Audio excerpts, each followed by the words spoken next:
Dutangire dusubize ibibazo twabajijwe bijyanye na retinol. Ni ibibazo bigera hafi muri 20 na bingahe, ariko byose tuzagerageza tubisubize.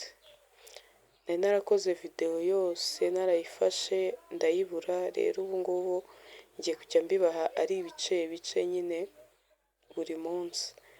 Noneho reka turebe uyu muntu wabajije ikibazo cya ingrown hair yakoresha iki. Ushobora kwibaza ngo ni kubera iki kibazo kiri muri bino bintu bya retinol, ariko birajyanye. So reka aricyo duheraho.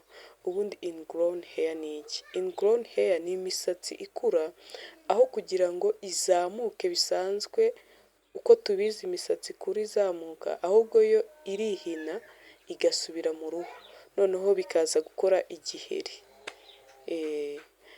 Rero umuntu ufite iki kibazo akenshi agiterwa no kogosha. Uburyo yogoshamo bishobora kubimutera.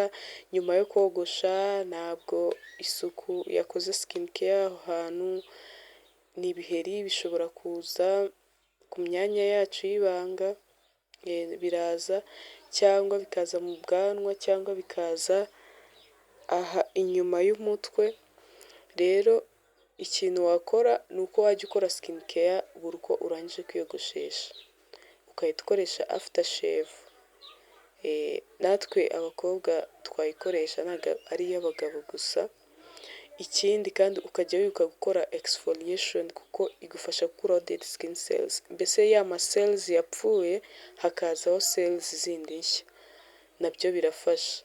None ni ukugenda bagakora extraction bakabikura mu ruhu nyine iyo misatsi. Retinol ifasha gukuraho dead skin cells mu buryo bwihuse, kandi nanone ispeedinga ikorwa rya cells zindi nshya. Urumva ko retinol ni ikintu cyiza wakoreshaho gakeya. Tuzagenda tureba ese retinol bakoresha akantu kangana gute, gutyo.